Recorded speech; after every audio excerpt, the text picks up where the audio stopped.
Who got this? Hi, can I be heard and see? Yes, we can hear and see you. Okay. Right. My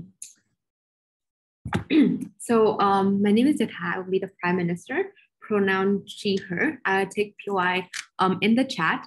So just chat and then I'll get to you. And yeah.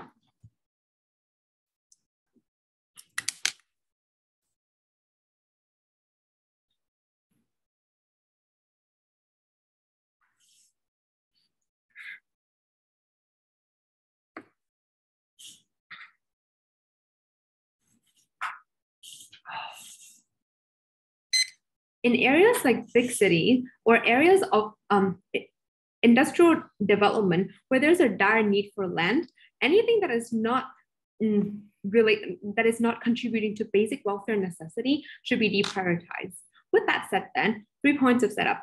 First, what do areas with severe land shortages look like? Two things. One is that there isn't enough land to comfortably hold crucial infrastructure like housing, like schools, etc. But two is that in the status quo, there's always a need for infrastructure expansion for the simple reason that the population is rapidly growing, because you might right now only need 200 apartment units, but in the long term, you probably will need like 300 or 400. So second layer then of setup is that there exists a multitude of options as to how people can be sent off or want to be sent off, like ashes or cremation. I.e., in Korean culture, a lot of people have shifted from traditional burials to smaller shrines that they can set up in their homes. So note that norms as to how people want to be buried, or norms as to how sending off the dead is something that can shift over time. But three, a final point on setup then on model. So we're going to ban like requests for burials in areas with significant land shortage. Note, with that then, two paths to victory. First, on why this interrupts crucial infrastructure, and two, why there is an unsustainable use of land. And finally, my second speaker will talk about the increase in productivity of land. First argument then, on why this interrupts crucial infrastructure. First layer, in the status quo, there's a need to make more infrastructure in these areas with significant land shortages. Because beyond the fact that homelessness is an issue, the population is rapidly growing. So this means that there's a constant increasing demand for infrastructure like school and housing, etc. But most importantly, poverty alleviation programs look like creating industrial complexes, apartment complexes, so land utilization is an incredibly important need, because the counterfactual to not having enough land for these infrastructures looks like things like schools with extremely crowded students, or housing where people live on top of each other, which is extremely horrible for quality of life for generations to come. So second layer then, what is like having burials chop all of this apart? One, because it's an inefficient use of land, because often you don't just bury the body into the soil, but they take up large amount of space. Like how you need tombstones, caskets, shrines, and statues, etc., alongside with burying people. So this renders a lot of even significant more space needed. But second is that it renders the land nearby unusable because of two reasons. One is that you need sewage pipes that go underneath the ground. So burials, by putting a huge hole in the soil, disturb in the ground around. But two is that a lot of cultures turn against inhabiting and setting up businesses in areas surrounding burial land because they just don't want to be closer to the dead. Two, the second layer then, why does this come at the expense of infrastructure that caters to the vulnerable? First layer, cemeteries are very old, and government policies need new land. Before I move on to elaborating my second layer, I'll take your POI. So as you said, people do not want to build near cemeteries. So given that you will likely have to take up plots of land that are near already existing burial sites, why will these forms of land be utile and people will use this productively? Okay, I think you're not really getting our point here. Our point here is that in areas where there is significant land shortages, any additional requests for burials will not be taken. But two, it is just not true that all cultures like turn against like building up and setting up businesses anyways. So like this my line of argumentation works in these cases of scenario. But okay. Second layer then, on why this comes at the expense of infrastructure that caters to the vulnerable. One, because cemeteries are old and we need new land, right? So for things like public housing, you often need a lot of spaces, but they're already claimed for cemetery. So this is likely, so like if you get additional more land for burials, you're unlikely to build additional public housing in these places. But two is that people avoid setting two is that often people can afford these burials are rich individuals, like how rich families have the power to lobby local government to let them bury, or even if government let everyone bury, rich families make much more extravagant burials that take up significantly more space. But two is that it comes at the expense of lower income families who want schools and like additional infrastructures like playground for their children. But oftentimes, things like businesses and industrial complexes and public housing are often built on the outskirts of city because of cheaper land rate. This probably will not be able to happen on opposition side where they put burials like just like how they talk in their POI, right? So if you don't allow additional cemeteries and burials to be built up, at least you have that outskirt places for business and industrial complexes. The way in which you resolve how distant previous burials and new businesses is something the government can work out themselves. So what's the impact of this? Three layers. One is that we prove that there's a necessary expansion of infrastructure given growing population. Two is that we prove to you that continuing the practice of burying the dead comes at the cost of building crucial infrastructure for generations to come. But three is that this cost is disproportionately levied against lower income populations who are unable to get government to build public housing for them, who are unable to gauge houses early on, right? So second argument then why this is an unsustainable use of land. A is that given once again, more people are dying in a world where that is more populated. So the ability to build burials in these areas are likely to be impossible anyway, i.e. like in China. So far worse in the future when you don't have any land, on opposition, you don't have any land left. But it is important to do this preemptively because in the future, it will be a very harmful trade-off, right? So what's the impact? You aggravate existing harms. But two is that land dedicated towards burials can never be repurposed because one is that you're unlikely to be picking up body and dumping them elsewhere because social reaction of this action is far greater than preemptively banning. But two is that this is incredibly problematic because it binds future government ability to govern because there is a need for land in any instances. But final layer then, why this aggravates a lot of difficulties that government deal with right now, i.e. like dealing with increasing housing demand or fewer schools built in proportional to a number of students. So it is harder to get to school or it's extremely inaccessible for students who live further away from the center of the city where they can't afford house there. So there are higher rates of things like dropout. So on our side then, something to note is that I think politicians and government officials are not dumb. They, of course, will have to justify this usage of land or like this banning of burials for things that go to general public welfare. So I think there's a high likelihood that we can prove definitely that the land that we ban people from burying in will be used for things like schools or building for things like hospitals or housing. So what's the way up here? One is that the most important metric I want to bring here is the long-term impact because generations of family will will have places to live. Like look at the absurd price and shortage of housing in New York or like Ho Chi Minh City in Vietnam. It's extremely horrible for even generations that will come after you. But note is that in the counterfactual, you either not build houses or not build infrastructures, which massively hinder development and massively hinder public welfare, or you build infrastructure and schools on top of burial site, which is a bigger insult and extremely unsustainable because microbes caused by body deteriorating and having a large hole among the soil cause land and soil to be extremely shaky. So any infrastructure you build up probably will just die off in 10 years. For all of these reasons, because of the long-term impact and because we use land more sustainably, because we care about people who currently live and generations to come, very proud to propose.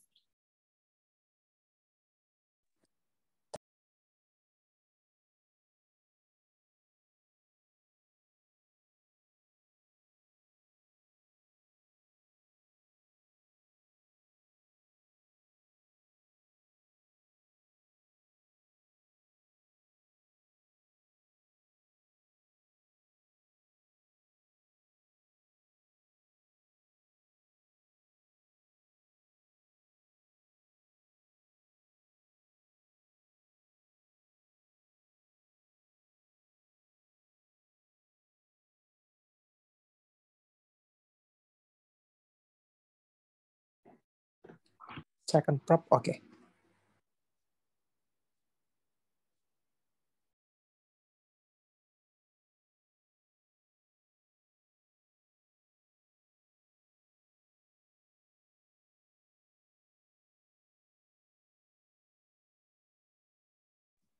I'll take POIs exclusively in the chat, so just don't unmute yourself. But yeah. Okay. 3, 2, 1.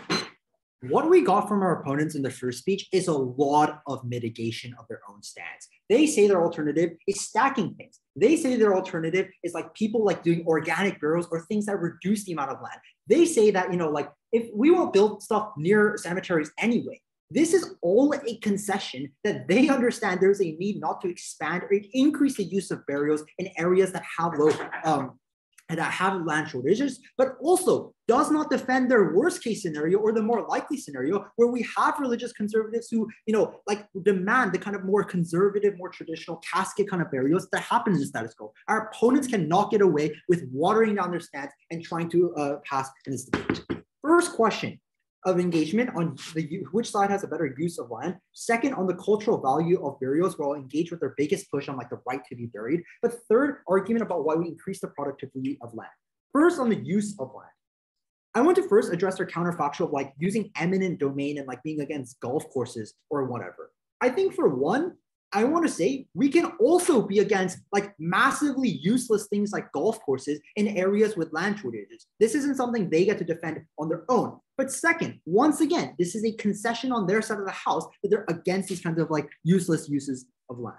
But the more important rebuttal that they give is that like land near cemeteries will only be used for burials. So there's no utility in these areas anyway. Why don't we just increase burials? Number one is that allowing burials to increases the amount of unusable land, which I think our opponents concede as a bad outcome. So if they concede that this is a bad outcome, I don't think they're winning. But two, notice on our side of the house where we ban these burials, we still have land that is usable for government.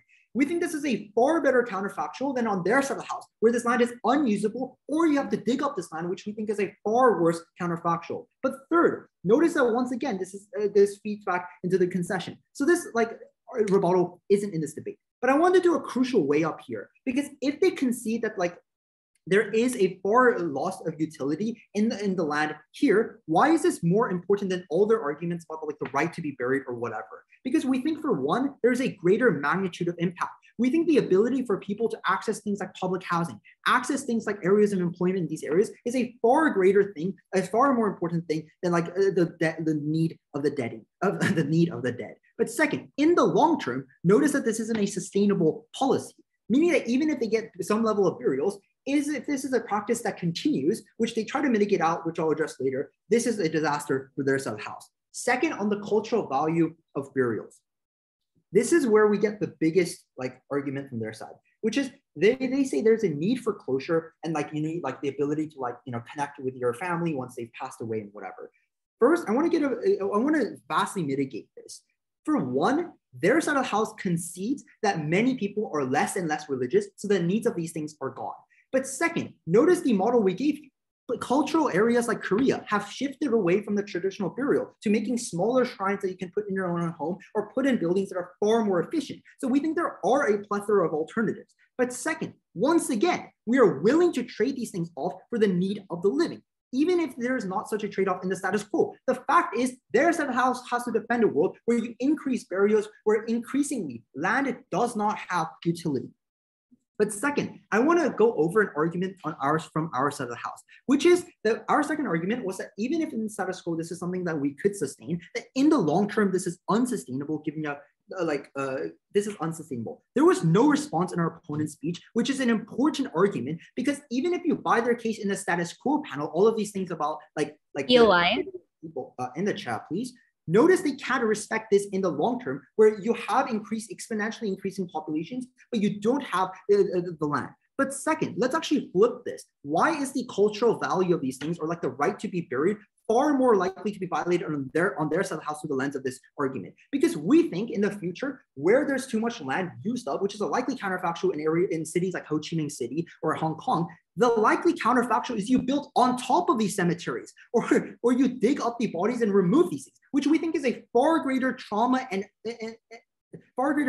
violation of these people's rights. Literally, one of my teammates' schools is built on top of the cemetery in the heavily concentrated city of Hanoi. So I think this is a far worse kind of like treatment of the right. And this is a possibility that our opponents have to defend. The last thing I want to do is rebut this idea that they had, which is that people are less and less religious and they try to mitigate themselves out of this debate. I want to say that like they're not defending like the more likely scenarios where you have people who insist on these kind of burials on their side of the house. The last argument that they have is like that corporations buy up a lot of this land and this is unproductive. I have two responses. Number one, corporations, this isn't true for two reasons. One, corporations employ people, meaning that people get jobs in these areas. But second, they often produce essential like goods that we need. And if corporations have more land to do this, you decrease the cost of production. But second, notice that even if you're talking about things that are not as important, but still they provide jobs or whatnot, this is far more important than the needs of the dead. Before I move on to my third argument about increasing the productivity of land, I'll be happy to take a POI. That's a very assertive moral way up. These harms are things like the lack of peace or the feeling of going to hell. Why does that matter less than land, which you can get from other policies or other establishments? Once again, we told you, this idea you're trying to insert that you can get land from other places, you're running away from the actual debate, which is, are we going to use this land or are we going to put this towards burial? That's where the meaningful trade-off is. And secondly, sure, you're going to hell or whatever, but we think it is a far more important prerogative that we preserve the quality of life that people have. I'll engage in this way up further in my third argument. Listen out for that. Third argument about how we increase the productivity of land. I want to note two things. Number one, something our opponents concede, which is that burials are economically unproductive.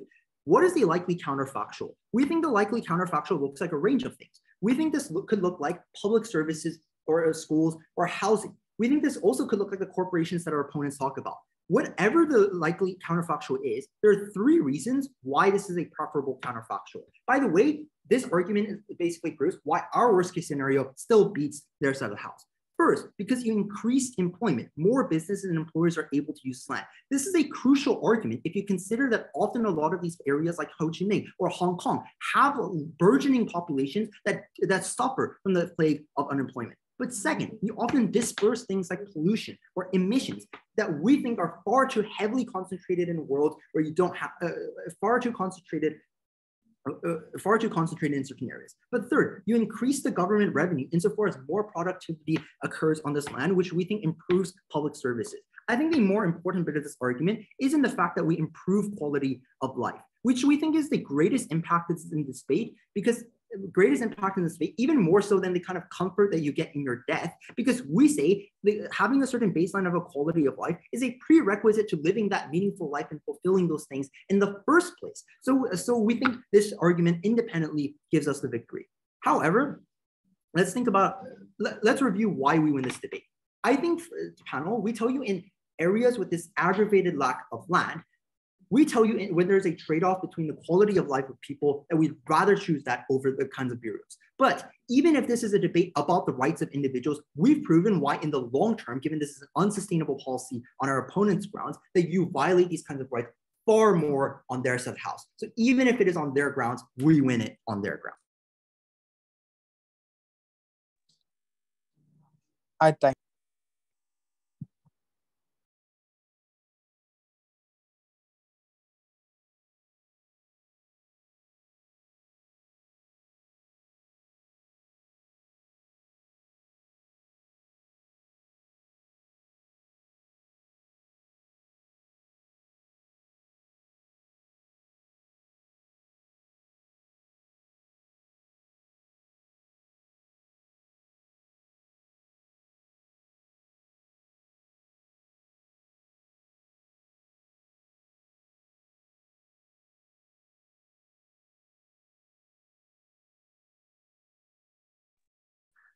Am I clearly visible and audible? Yep, you are visible and audible. Okay, thank you. Just 1 second, I just set up.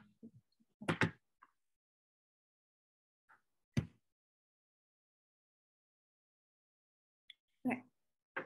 I have no preferred gender pronouns. I'll be taking POIs verbally because I won't be looking at the chat. And my speech will start now. Panel, opposition loses this debate the moment they try to tell you that the future doesn't matter while also saying that we care about the future and the future that people want when they die. Secondly, when they try to trivialize the issues that people will face as a result of land shortage. Look, this debate isn't about like rich people not being able to buy their 10th home. It's about people living in Hong Kong in houses the size of cages and still only barely being able to afford rent. This is the world we live in, and quite frankly, the fact that opposition refuses to engage on it is disturbing. Secondly, look, opposition tells you things like, rights for certain people. We'll tell you within the clashes later in my speech why all these ideas fall on their side. Before moving on to the main clashes, the reason why propositions policy is the most important is that this policy is part of a larger stance stated from P1. We are tripping over that because we're desperately in need of land because people are dying on the streets without it. And secondly, we are prioritizing burial grounds specifically because rapidly developing countries are new countries who are recently in development. Previously, people just buried people anywhere because there wasn't urban planning. The most land was taken up by burials. In countries like Vietnam, for example, if you ban this, we are freeing up significant space because you don't take up meters for every single person. I'll take POIs verbally, by the way. Okay, moving on then to the clashes. Three main clashes in this debate. Firstly, on justification. Let's just deal with the bulk of opposition's material here, right? They give us two things. Number one, we don't force things onto other people for utility. We need to respect their freedom. And then secondly, we infringe on people's rights. Let's just break down all of this. Number one, just deal with the context before going into the main part. Burials are increasingly becoming little more than over-the-top ceremonies with expensive catering, giant gatherings, and displays of extravagance and prestige, and cremations are increasingly becoming accepted as a way for people to go. Norms are changing, people are becoming increasingly accepting of this. Therefore, when Op tries to put so much weight on people being so partial to burying, it is untrue in the status quo. Secondly, burials are not the only display of faith and the only way to attain religious fulfillment. And even if it is a part of it, in the past, people have already demonstrated the willingness and ability to adapt their beliefs. For example, the Christian church accepting the LGBTQ community. Therefore, we don't see why these religious beliefs or peace would necessarily be a long-term problem, given people have shown an ability to adapt, especially when circumstances are so dire. But let's move on to the principle itself, right? Opposition states it themselves. Rights can be limited if it leads to harm. Why? The first speaker, I'll take you in a bit. Look, rights are not absolute. Your justification only stands if it doesn't harm anyone, which in this case isn't true. Proposition gives you clear reasons throughout our speeches why there's a large third-party harm. We increase homelessness, make housing of livable quality far less accessible, and take away land to build crucial infrastructure like schools or houses or businesses, which will lead to economic development and make sure people have money to live, right? This is the debate about current person human lives in a bit, and not even the same number. We're talking about generation upon generation that will live on the same land even after people die. The reason why it's more important for us to protect the interests and rights and lives of people who are currently living is that living people have years until their death. They can tangibly feel pain and hunger, whereas dead people don't do so for as much and as tangibly and as certainly as living people do. If you drive people to their death because they have no place to live, that is far more inhumane as you contribute even further. And the reason we care about the future, as opposition tries to tell you so hard that we shouldn't, is that overpopulation aggravates the harms of land scarcity, for example, homelessness, right? Future people are just as important because it is morally arbitrary that they were born later. Just because they weren't born now but 10 years in the future doesn't mean you should sacrifice their rights and their ability to get a life and have, a home where they don't have to freeze to death and just so that some person can be buried. Before moving on, I'll take your POI. You debating when you could be planting trees or working at a soup kitchen also creates an analogous harm of opportunity cost to the poor because you could be helping them now. Should you be forced to do the latter? Okay, look, we're talking about things like soup kitchen. We're talking about things of a far larger scale, right? Burying people takes up so much space that your type will never be able to mitigate. If worse comes to worse, we'll trade off certain freedoms, certain rights like burial, if it means that we save the lives of more people. Finally, if opposition wants to bring up an issue of rights, they also have to face the fact that they also infringe on people's rights. The right to life, the right to have shelter, the right to not have to live on the street. Opposition strips away the ability for people to choose where they live because they have no option and are pushed into tiny vertical homes, right? Therefore, on justification, the reason why opposition is extremely unjustified is that number one, they are unable to prove right on their side.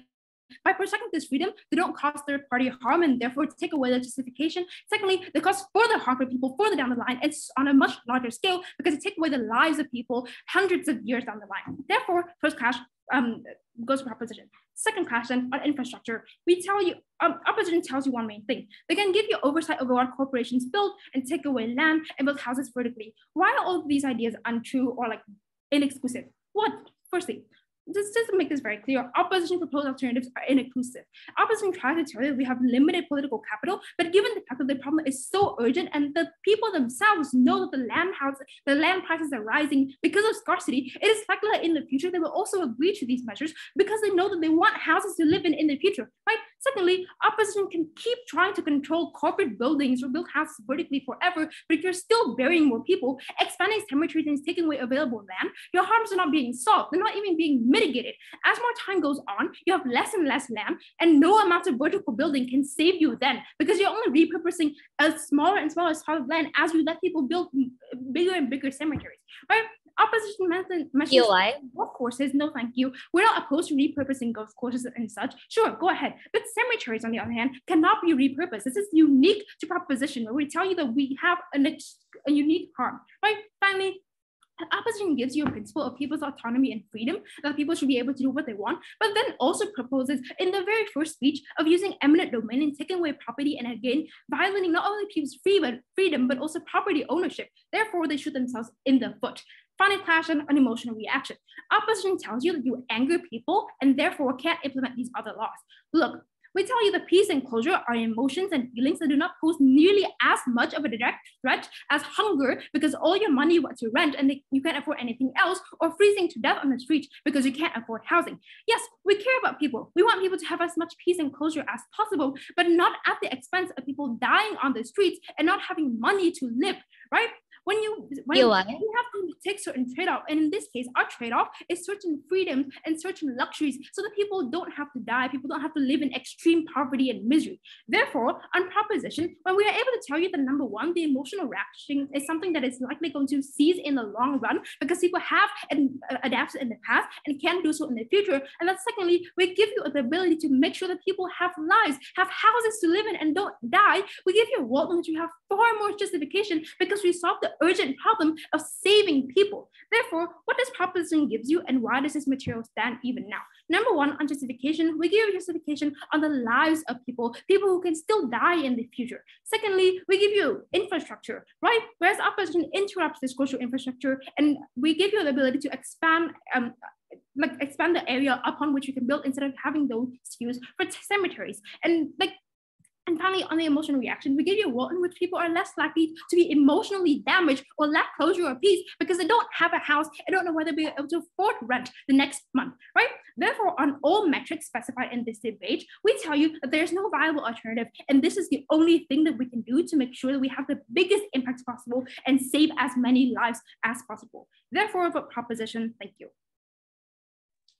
Thank you, Proposition Whip. Now I would like to welcome Opposition Whip. Hello, am I audible and visible? Yes, you are, but okay, thank you. I'll take POIs through chat, please. I'll just set everything up because our internet was a bit like bad during the other break rounds. So just cut me off if I do become choppy, those kinds of things. Okay.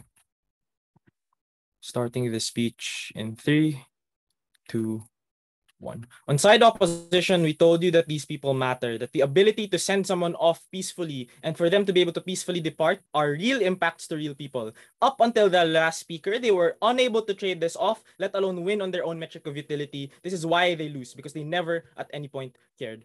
3 things in this speech. Firstly, I want to externally deal with the long term. Secondly, explain why you get more utile forms of land use. And lastly, just explain the principle why they were never able to take it down sufficiently. Firstly, let's deal with the long term. And before that, I just want to clarify what the comparative is, right? Because they say that we're unable to get land. They don't explain how this can actually happen on on their side of the house, right? When they said that, oh, we're also happy to seize golf courses, seize lawns. At no point did they actually explain why that's the case. We explained mechanistically, never mind that we have counter fiat, that just because you're using a lot of political capital for these kinds of things is the very reason as to why on the converse you're also able to have these kinds of things. So at this point, analytically at least, you're able to prove the comparative and they do not give a sufficient response aside to symmetricize it. Firstly, let's deal with the long term. They say that you will dig up these cemeteries in the future. The problem with this is that it is unclear as to why you wouldn't build outward, which is literally why cities grow outward. I'm not sure why this is the case. But if they want to access all their benefits, it is them that is probably likely to do this, considering that there are already, as they pointed out, this problem exists in status quo. So if anything, they probably will have to do this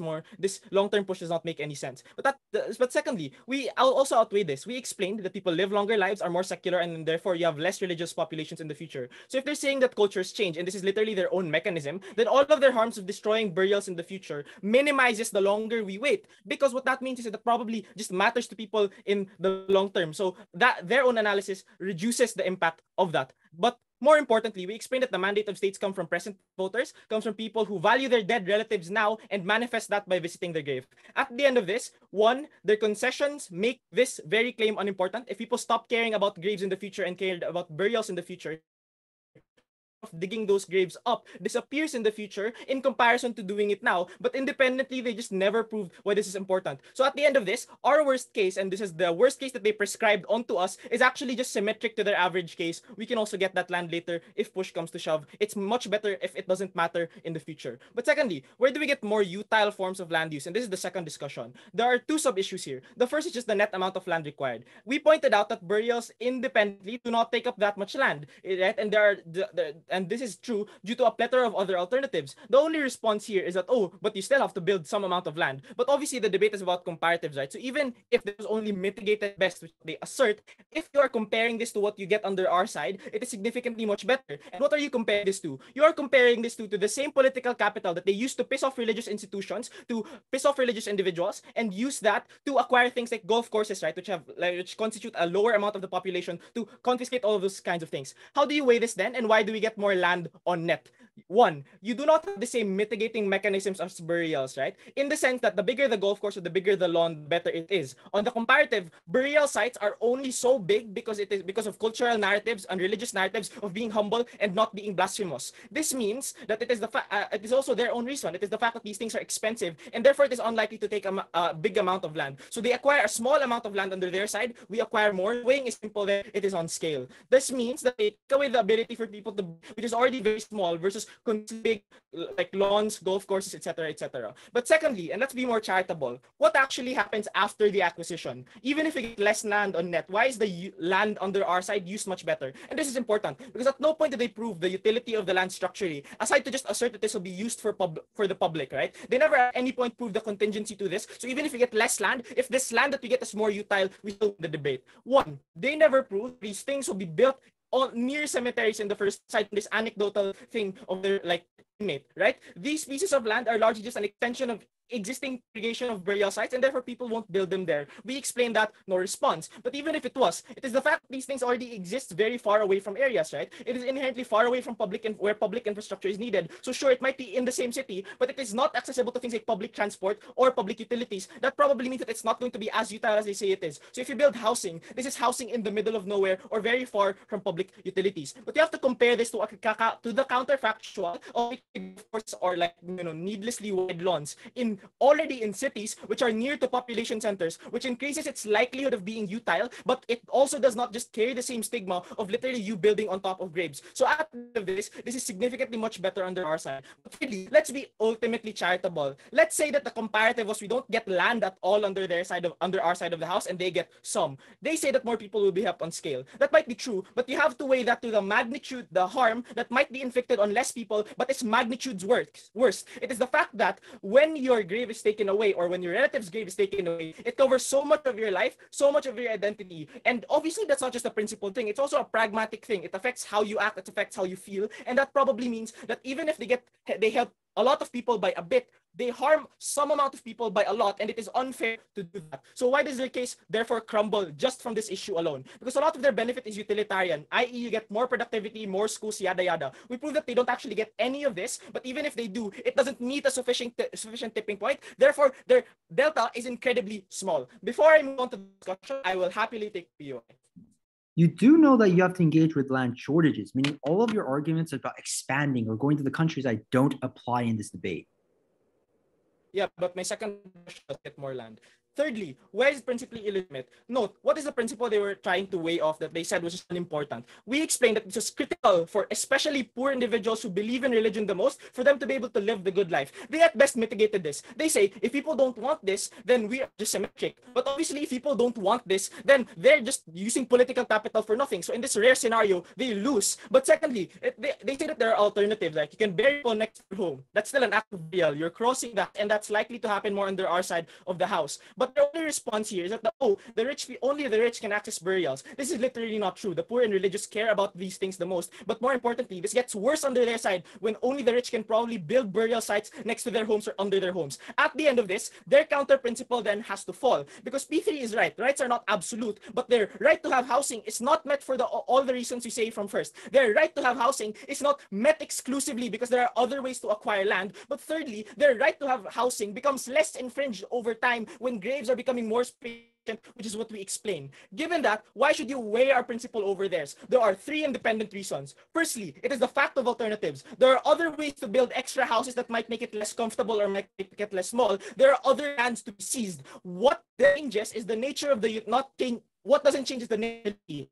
What changes is the dignity that you're able to give these people, and that is what's standing. It is the fact that their relatives feel like they're unable to pray for them or help them get into heaven, or they themselves are not unable to, set a beacon for the afterlife, on all those kinds of things. But secondly, just in of itself, this also infringes on their ability to have the good life. Often it is the poor that are unable to live a good life in the status quo, and therefore need the afterlife the most. And that's why they prepare a vast majority of their lives to be able to prepare for the afterlife, because they feel like it is their only shot of being able to live a somewhat decent life. To remove that is unfair insofar as there are alternatives, and insofar as the comparative, it is even unlikely that these things like public housing are likely and are going to benefit them inherently. But thirdly, just question utility, right? We do not if this is such a small change in a small delta, given all the resolution that we've said so far, we do not micromanage the action achieve societally optimal or Pareto efficient outcomes. We could be planting trees, but debate using up bandwidth, using up electricity that could have gone to less privileged individuals. Insofar as there is no directive harm, we need to preserve this right. But never mind the discussion, we also prove why we get their own goal much better. Both of these are independent paths to victory, which we were able to take away from them, and that's why we oppose. I thank to the opposition whip. Now inviting opposition replies to crystallize the case of opposition.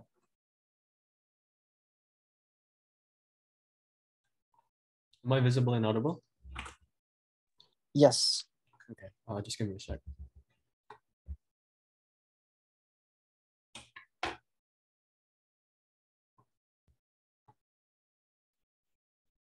Okay.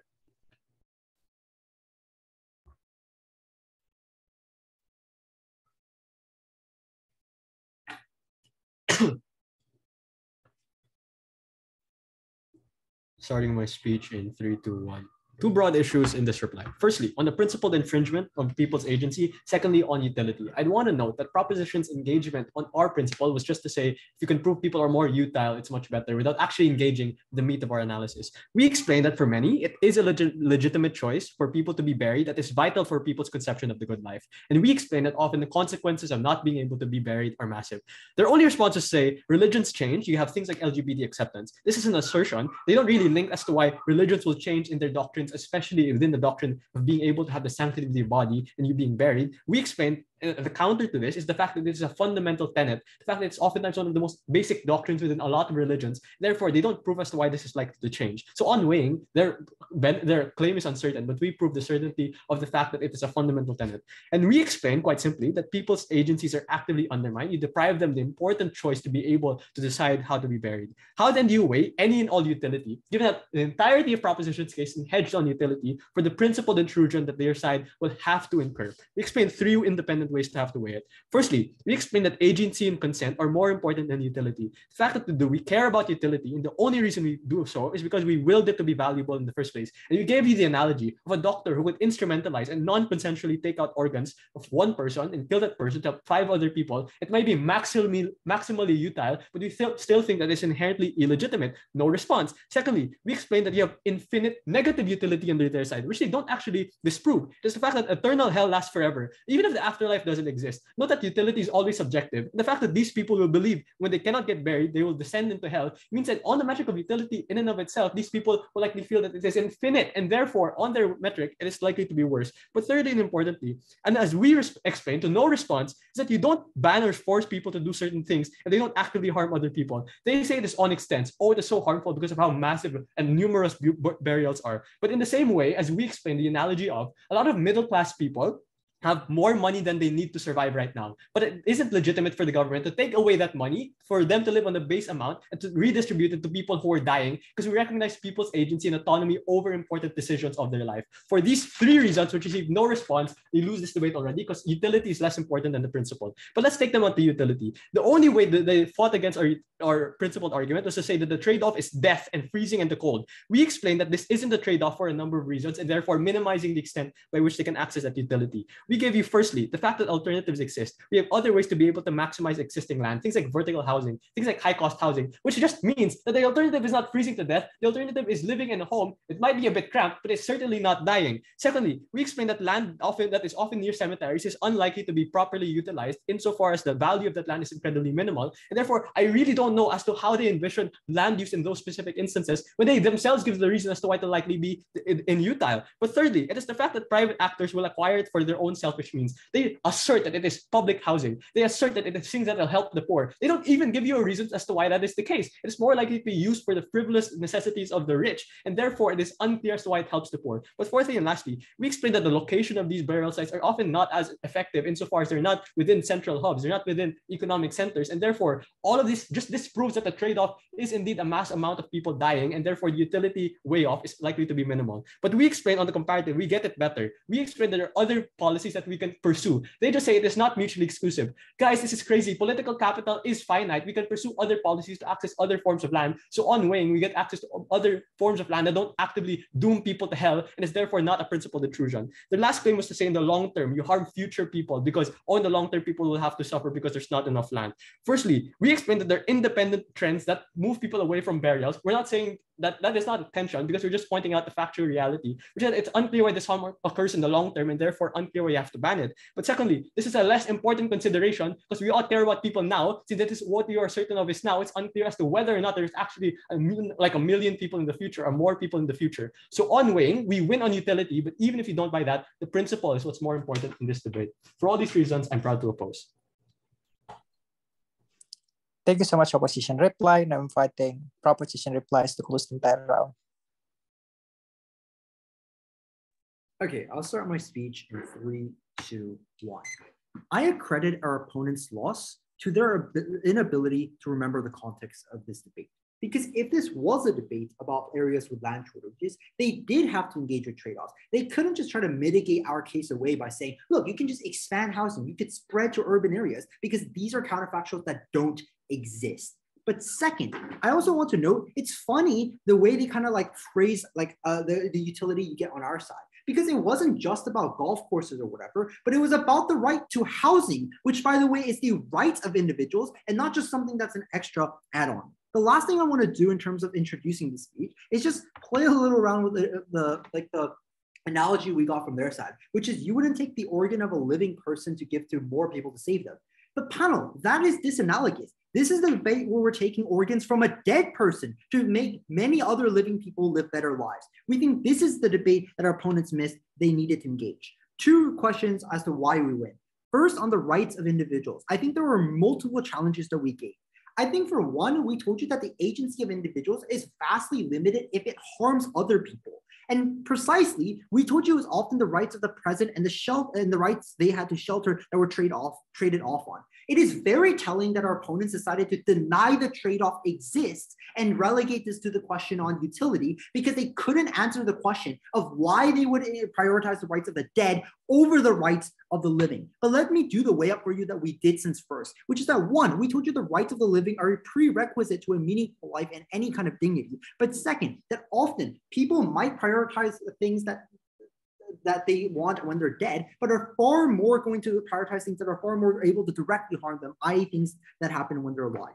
The second thing under the rights of individuals that we told you was that probably the ability to protect this right was unsustainable and that you would lead to a greater violation of this right in the future. they try to like weirdly like frame the future out of this debate by saying, look, we don't know what's going to happen in the future. We're going to put our heads in the sand. But they themselves told you what's going to happen in the future. That cultures probably won't change is exactly what they say, where burials stack up higher. We told you that the rights of future peoples are equally, if not more important, given they have no action, like ability to be represented right now, and it's morally arbitrary that they're born in a different time. So I think we give you sufficient challenges to the reason why we do not prioritize the rights of the dead on their side of the house. But second, on the rights of housing and utility that they called it. I want to address a couple of challenges they gave us.